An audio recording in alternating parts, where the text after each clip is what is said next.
So I found my tools. And there's a variety, there's multiple different ways of cutting this out. The biggest thing is I've seen a video where a guy, there was a hole in the wall, like somebody punched the wall or something, so it was kind of a circular hole, and he cut the sheetrock to fit the hole. I've never seen anybody do this. I mean, it was cool, it worked, but you're talking about a serious waste of time, because sheetrock comes in square sheets, rectangular sheets. Square, you can get a patch panel that's 2x2, so it can come in square. Anyway, that's neither here nor there. He cut it out to match it. If you're trying to do this and actually get it done in a timely fashion, I mean, yeah, you can be artistic and whatever and do that if you just feel like doing it. I guess it works. I mean, he did it correctly. But in this case, I'm not trying to spend 5 hours on one little sheetrock patch. So what we're gonna do is do it the way that you're supposed to do it. The way I feel like you're supposed to do it. You make your lines, and you cut out a square, and you cut out a piece of sheetrock square to fit. Now, you can use trusty razor knife and just cut your line, and then you'll end up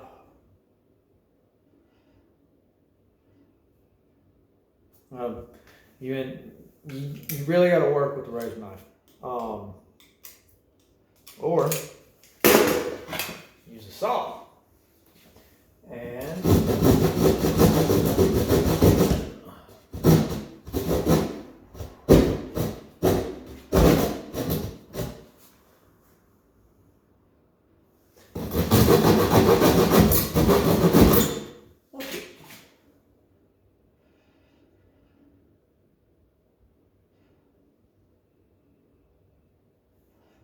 there's paneling behind the sheetrock.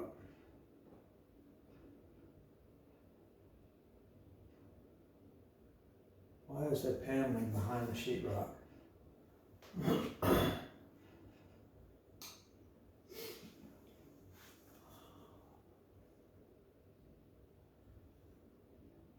Okay.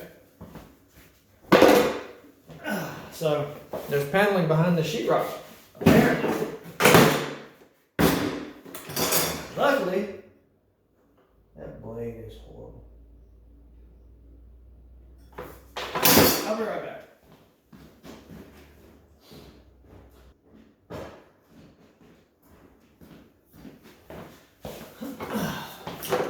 Alright, now, luckily, I'm a professional.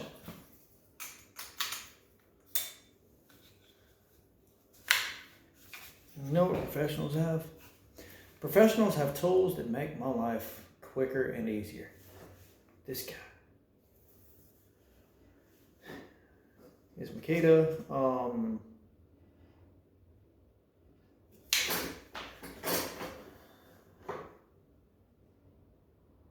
Some people call it a cutoff tool. The technical name for this is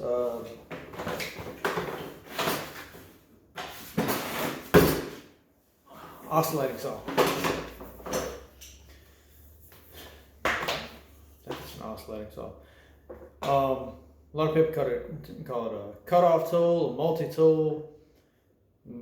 Multi-tool because you can put a variety of different heads on here, and or like you can use it for sanding. They've got a sander attachment, they've got a grinder attachment, they've got all kind of attachments. I call it my Makita because it's the only Makita tool I own. You were on. So there's, like I said, there's a stud right here, so we have to get to the stud. Which, this is going to be a little different, because if you were just running through sheetrock, you could run your saw, run just a regular handsaw, and this is a keyhole saw, by the way. It's my sheetrock saw. It's what I use it for. So, but I can't really do that right here. So I'm going to see how far away my stud is from right here. It looks like it's 1.3 inch and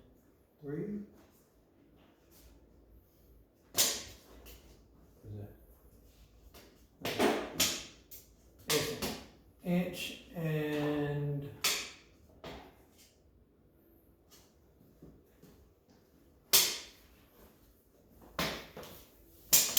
an eighth off of that. So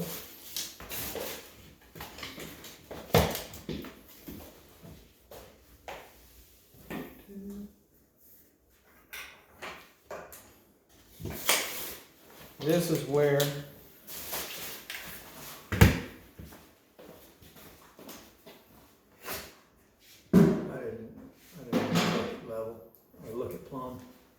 by the way, going up and down like this is plumb. Going side to side like this is level. Don't ask me why, that's just what they call it. This is going to be the edge of my stud, but I want to have something to attach the sheetrock to. So I need to bring it typical 2x4 studs, unless you're doing something, unless you've got something crazy going on, they're gonna be 1.5 inches wide. So to hit the middle of this stud, I want to come over another 3/4 of an inch.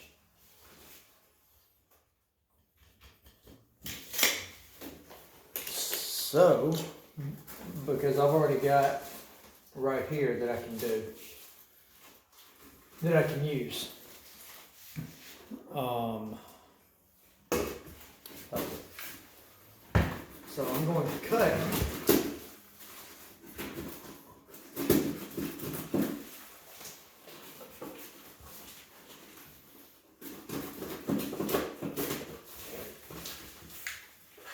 this line.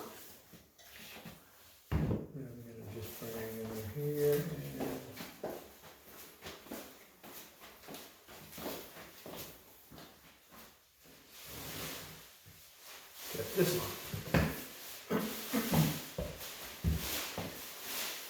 So, let's get to cutting.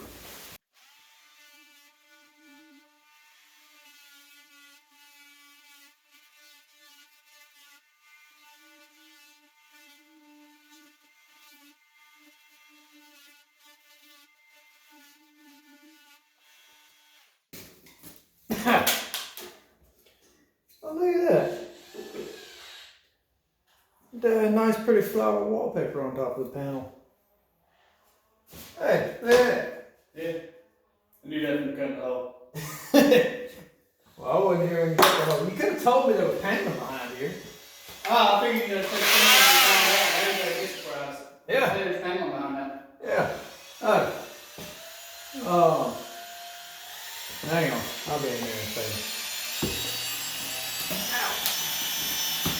So there you go. Now we've got a hole, a smooth hole that we can cut or we can patch. Typically, if this hole, if it was wider, if it was a typical stud spacing right here, I would have run a scab piece behind here. That way everything would be would stay pretty flush. Oh, you know what? How deep is this?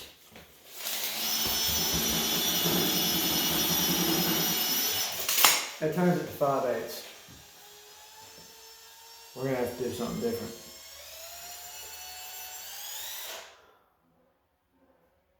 That sucks. What? that turns into 5/8. Yeah. So, because that's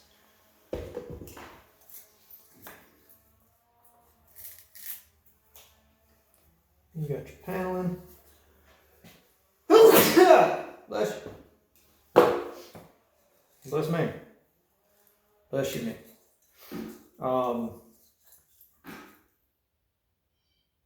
Alright. So, what we're going to do is, I'm going to stick some of this paneling back. Which, if I'd have thought about it, I wouldn't have cut to the panel. That was a bad idea. Anyway, I'm gonna stick some of this paneling back. Cut a couple of strips. Stick the paneling back in there. Nail it in.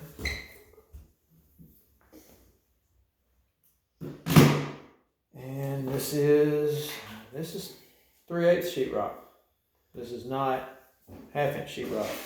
I have some 3/8 sheetrock in the trailer, luckily. So I'm just gonna cut this real quick.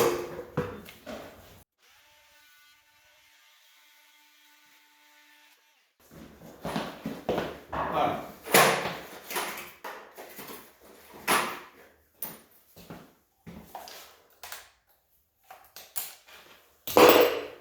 Now,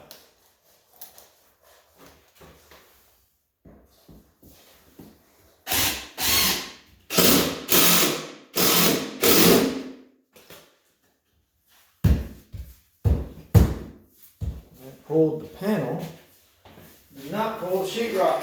Pulled through the sheetrock, that's going to cause problems.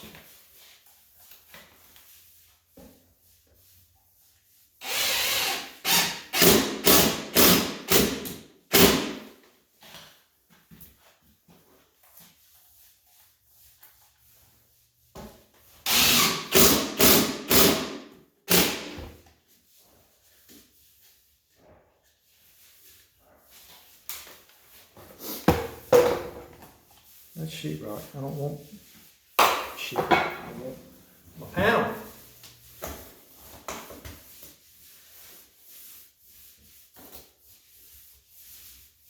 There we go. Okay. Look up there, Chris.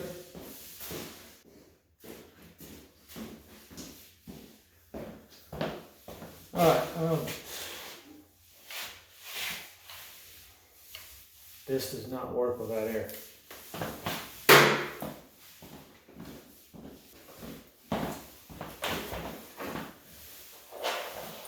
Alright.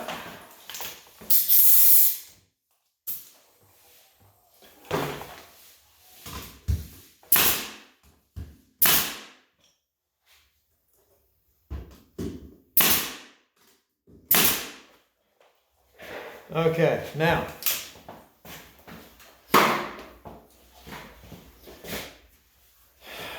let me go get a little piece of 3/8 since I don't know what these people were thinking. Let me go get some 3/8 sheetrock.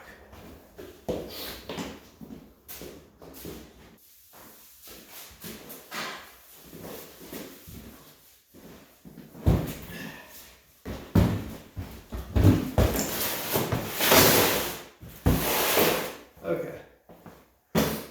Now, I may have said it, but I can't remember if I did.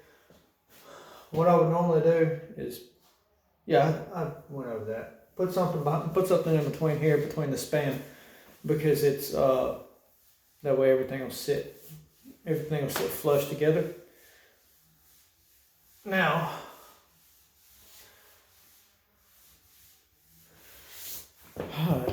measure.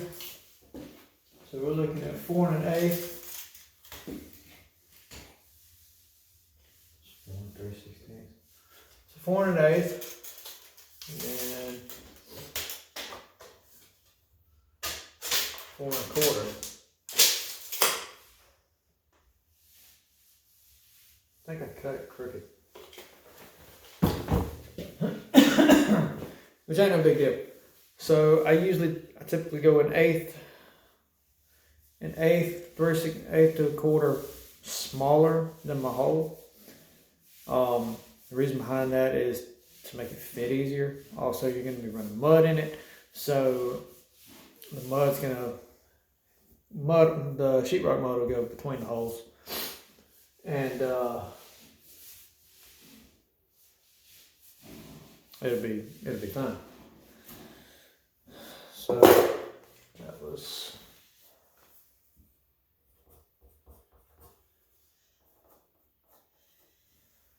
4 1/4 by 4 1/8.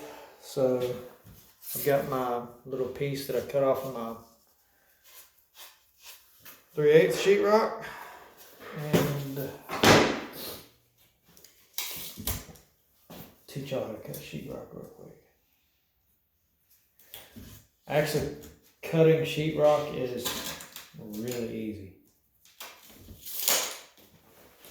So I don't know if y'all are gonna be able to see. Okay. Yeah, y'all can see. So I'm gonna cut off a little piece right here because sheetrock panels come with a tapered end, because when you put the sheetrock together, full sheets, this gives you a little taper, and that little taper allows for your tape and your mud. That way everything is really smooth across. Let's see. Do it this way.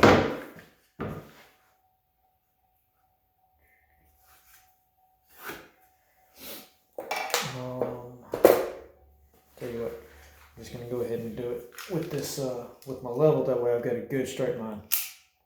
Razor knife. Score it. You don't want to, you don't have to dig way in. You just want to score it and cut the paper, break it.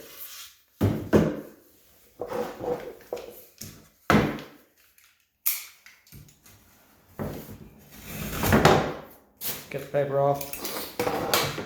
When I'm doing repairs, I like to use my cheese grater. It's not really a cheese grater. It's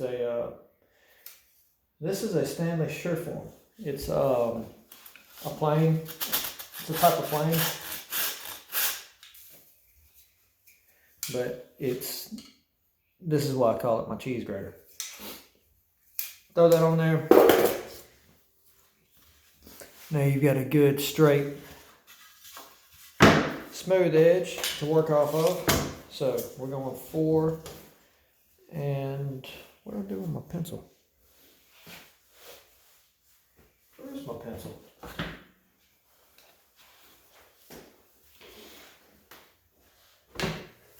Did I throw my pencil away? No, I didn't throw my pencil away. There's some underneath my razor knife. So 4 1/4, so I'm gonna back it off 1/8 to make this 4 1/8. Make a line at the bottom. Oh no. Come back.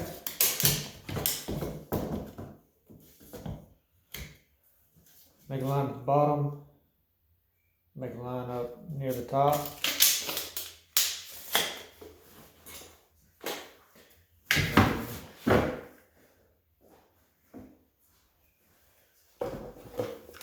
Level, score it, break it,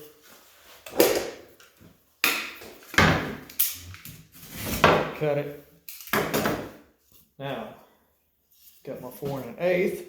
Go ahead and do this.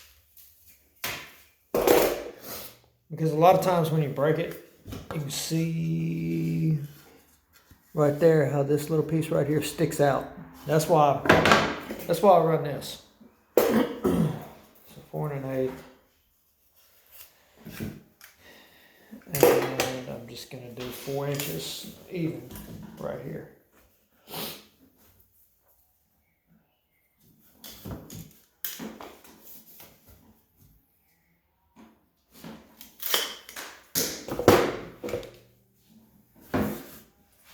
smaller your piece, the smaller or the harder it is to break the sheetrock off too, by the way.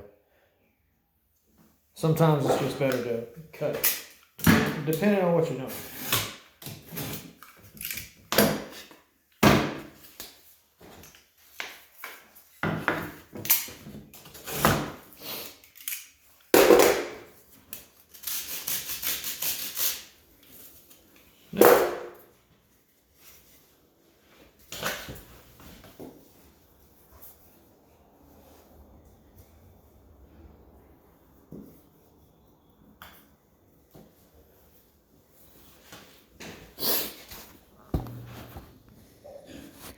Now we got a nice little patch. So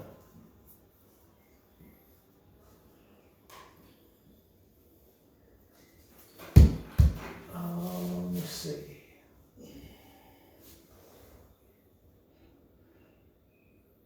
Screws. Yep.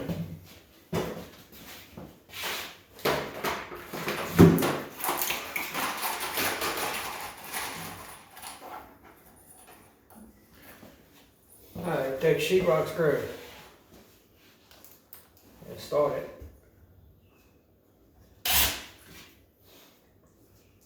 And try to leave about even gap all the way around if you can. And then just sink it barely. The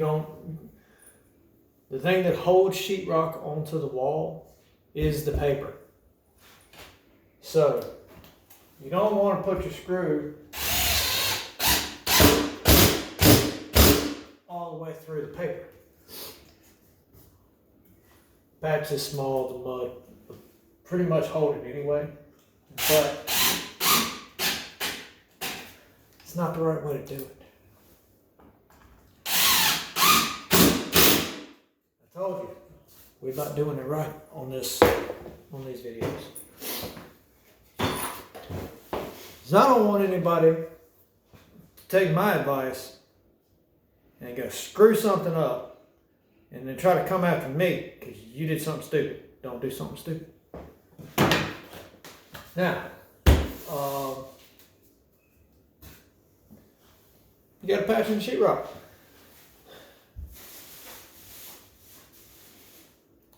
This is a long video. I'm going to have to trim and do all kind of stuff with this. Alright, now I'm going to go show you, probably going to show you how to mix up mud and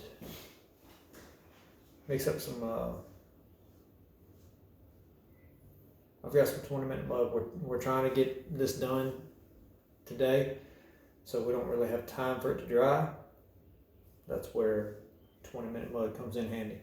I'll go over that here in just a minute.